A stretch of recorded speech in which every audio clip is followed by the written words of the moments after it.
Very few tanks have the legendary, yet controversial reputation of the T-72, an MBT fielded in conflicts all over the world, where it's been both feared and ridiculed depending on who was sitting in the turret and who was firing at it.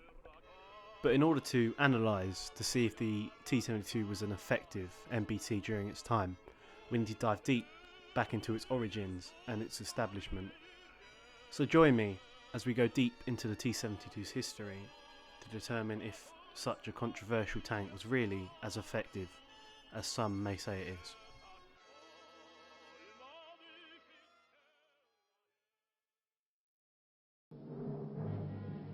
With the closing of the border, Soviet divisions in East Germany were on the move, with combat forces brought into strategic positions for the contest over the status of Berlin.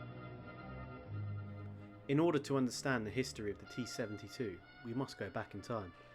During the height of the Cold War in the 1960s and 1970s, when it came down to MBTs and armoured vehicles, the world was advancing rapidly, with the development of the American M60 and the Leopard 101 in West Germany. The Soviet T-62 was becoming rapidly inferior. However, to understand the mighty T-72, we need to look back at its predecessor, the T-64. The T-64 was designed by Alexandrov, the designer of the T-34-85 and the T-54, which meant that Mozarov had prestige in Soviet engineering circles, and with the worrying growth of Western developments within the fields of tank technology, he was given the appropriate permission to begin constructing a new, cutting-edge tank for the RKKA. This is where the Object 432 comes in, a prototype variant of the T-64. This cutting-edge design introduced numerous key features that the T-62 and previous Soviet tanks lacked. A 125mm smoothbore gun, actually one of the first nations in the world to introduce this in the tank, and an autoloader system, which allowed crew size to be reduced from 4 to 3, and the establishment of composite armour on Soviet tanks. In the later coming months, the 432 would be replaced by the T-64. The T-64 was a revolutionary tank that caused fear amongst Western chains of command. It overshot the competition, with its armour being some of the strongest in the region, and its 125mm smoothbore being a major threat to other tanks. However, its early versions in the 1980s and 1970s were plagued from issues with the start, mainly rooting from development and design. The 5DTF diesel engine was a new engine and certainly had its faults, as its fragility resulted in huge maintenance costs, and due to the modern design of the T-64 and new technology fitted on it, producing and repairing it was extremely expensive. The result was a tank that was powerful but expensive, complex and unreliable. It was fine for Soviet elite units stationed close to home, but for a Red Army that needed tens of thousands of tanks, it simply wasn't practical. Over time, this would begin straining the Red Army's budget, and they needed a new tank, fast. This is where the T-72 comes in. Rather than abandon Mozarov's vision, the Soviets built a parallel design, simpler, cheaper, and much easier to mass produce. The T-72 cut back on some of the T-64's radical features in favour of reliability and numbers, and in the end, it was the T-72 that would become the backbone of the Soviet and Warsaw Pact armoured forces. Therefore, Soviet designers began to look back towards former designs, leading to the Object 167. The Object 167 was Mozarov's previous plan for a tank to succeed the T-62, which never came to fame. However, with the relative failure of the T-64's ability to fulfill the Politburo's need for a new, stronger and mass-produced tanks, the 167 will come into light. The 167 in many ways after its new design was brought to the table was a shadow of its intended successor, the T-64. Just like it, the 167 featured an autoloader, an 125mm smoothbore and much more. However, much of this was tweaked in many ways to make them more reliable and, in a sense, cheaper. For example, the 125mm ammunition consisting of a separate projectile and a propellant charge was now stored horizontally on 2 levels, not vertically on 1 level as in the T-64. Later on, major changes in regards to engine, storage and suspension were made, which laid out the foundations for the T-72 UR. The classification was changed to Object 172, and in the early 1970s, testing was conducted in Transbaikal to see if the tank was fit for service. In 1972, the name Object 172M was adopted, and in 73, the T-72 was accepted into service. In the early 70s, quotas for production numbers were lacking, and there were some small issues in regards to production. However, later on these would be squashed, and the tank would begin mass production for adoption as the main battle tank of the USSR. Exports to Warsaw Pact countries would begin, with Czechoslovakia and East Germany developing their own variant of the tanks, and many Eastern Bloc nations following suit. Overall, in the end, the T-72 was a major success for the Red Army, and many nations across the world adopted the T-72, with Yugoslavia adopting it and establishing the M84 MBT, and Iraq with the T-72M establishing the line of Babylon tank. In 1981, the US Department of Defense published the Soviet Big Seven, a list of vehicles and aircraft considered a major threat to US ground forces, which essentially drew the eyes of military historians and tank enthusiasts to the T-72. This would mainly mark the time where the MBT gained its fame and would begin featuring in Soviet media, propaganda and much more. The Red Army never really saw combat with the T-72 during its time, only in Afghanistan, whereas ineffective due to the terrain of the nation and its lack of ability to navigate in such a terrain.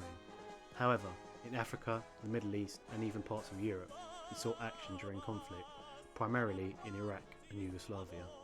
So the main question despite all of this is, why did the T-72 have such a poor name, and why at times did it have such bad performance against its rivals, particularly the later M1 Abrams?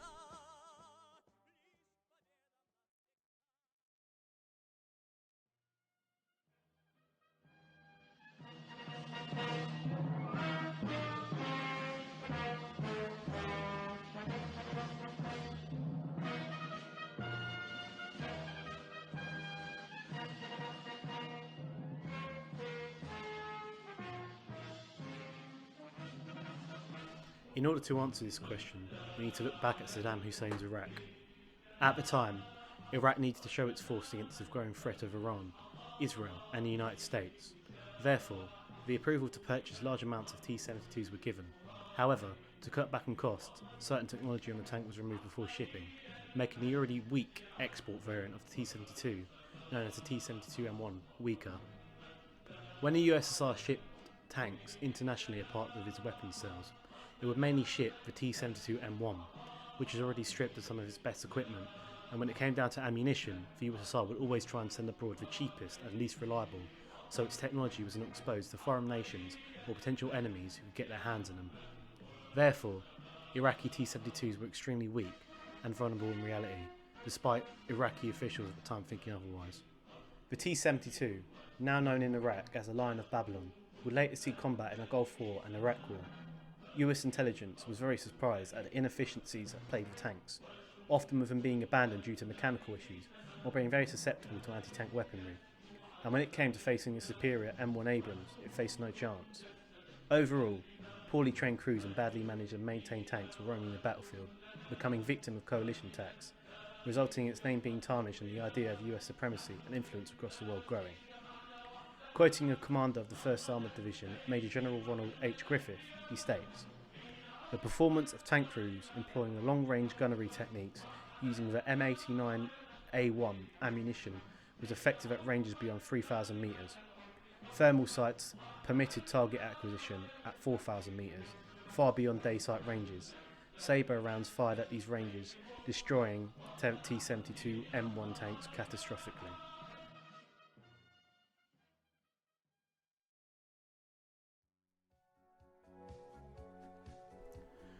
After the collapse of the Berlin Wall in 1989 and the eventual fall of the Soviet Union in 1991, many Western countries gained their hand on the T-72 and utilised it for testing to see if its technology was really as good as it boasted during its early days. And to be fair, let's say it lived up to its standards. German tests involving what is considered the best tank in the world, firing the best ammo in the world against the T-72M1 had negative results as well. DM-33 Sabres could only penetrate the turret armour to a certain degree below 1,500 metres, and heat rounds were ineffective on the turret and could only penetrate hull armour and not the frontal armour. All 105mm rounds were useless against the frontal armour of the T-72. Again, interestingly, these were German T-72s, and the Soviets always armed East Germany with the second best of what they had. In addition, American tests went a step even further. They tested ERA-equipped T-72As and T-72Bs against a variety of weapons, and the results were even more shocking.